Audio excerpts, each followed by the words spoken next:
Se você chegou até aqui, você já é uma pessoa abençoada. E você pode ajudar a abençoar outras pessoas. Compartilhe este vídeo com seus grupos de mensagens e inscreva-se no canal. E não se esqueça, deixe seu like e seu comentário. Gratidão!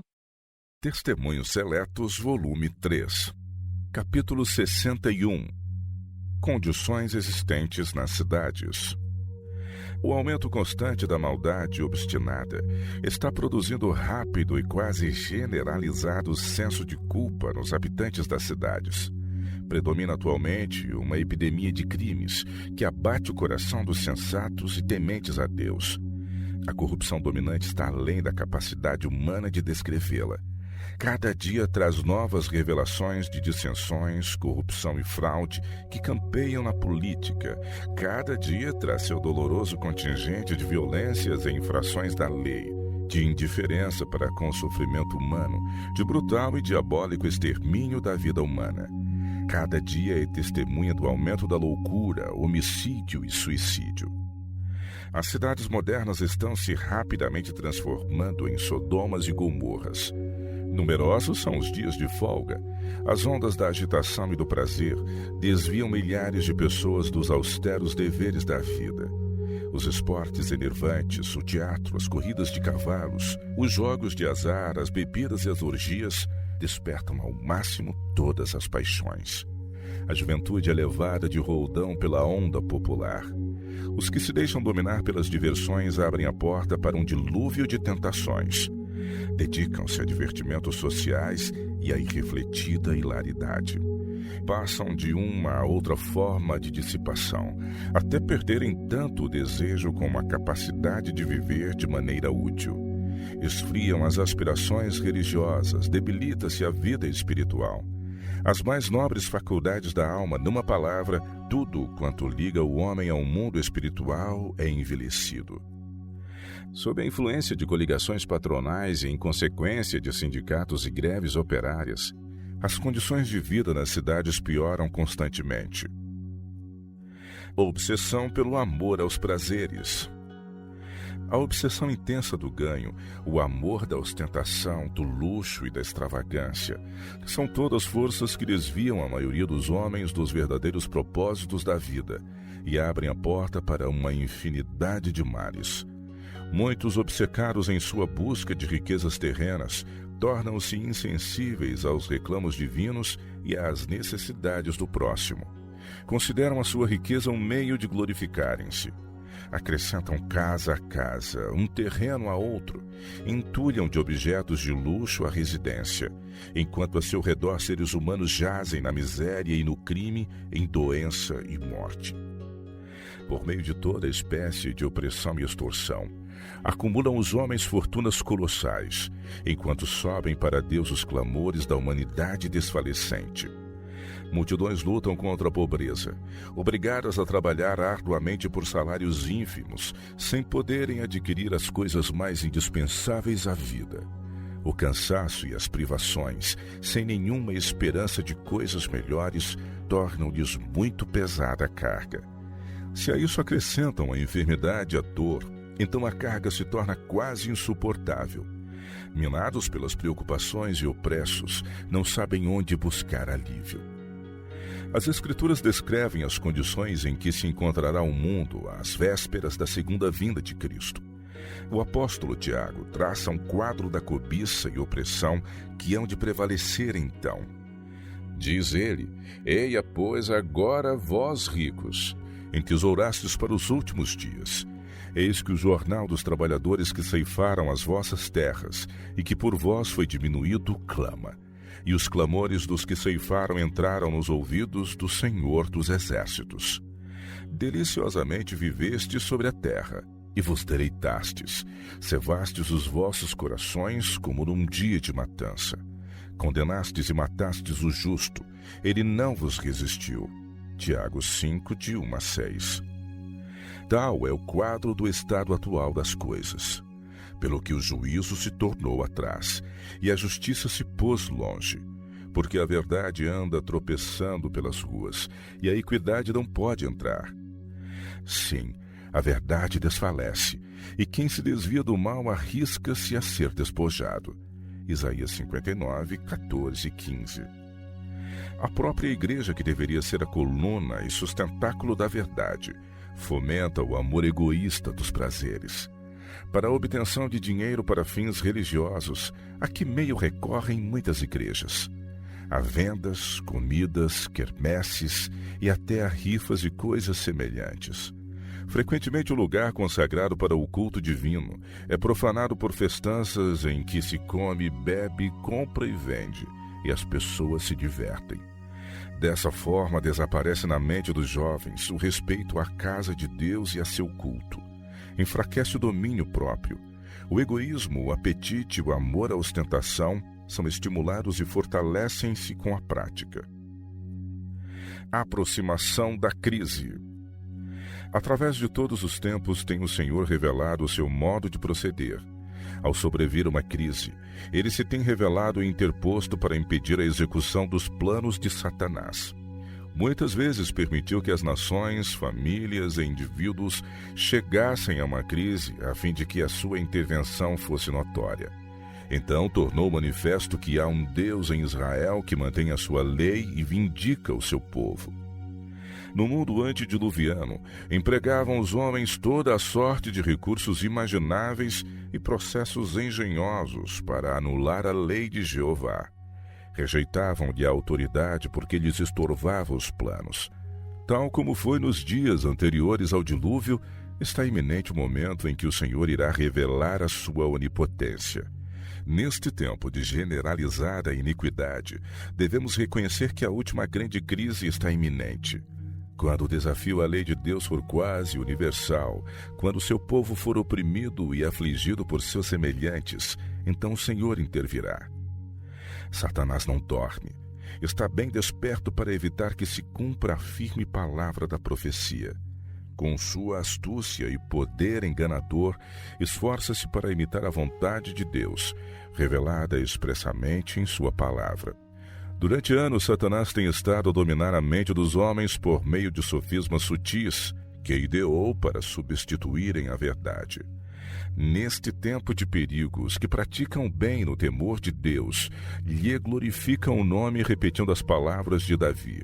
Já é tempo de operares, ó Senhor, pois eles têm quebrantado a tua lei. Salmos 119, 126.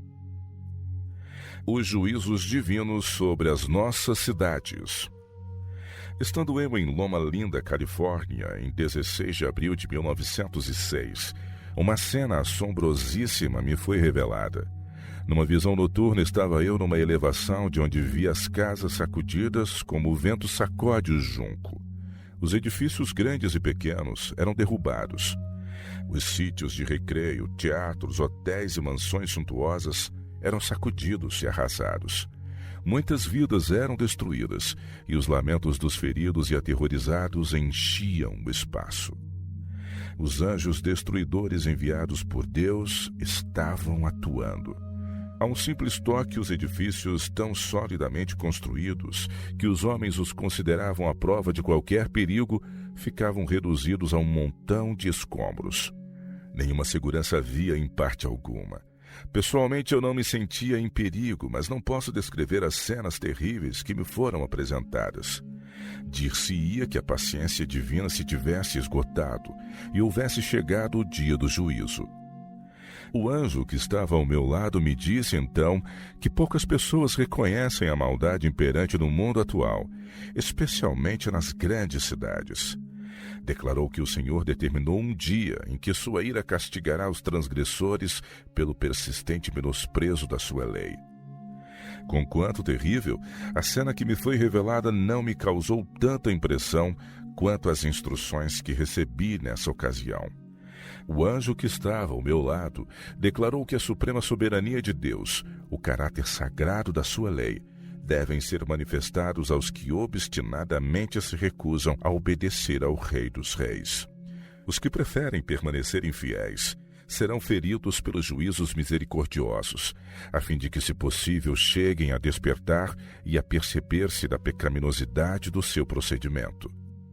Durante todo o dia seguinte, estive pensando nas cenas que me haviam sido reveladas e nas instruções que as acompanharam. À tarde, fomos a Greendale, próximo de Los Angeles.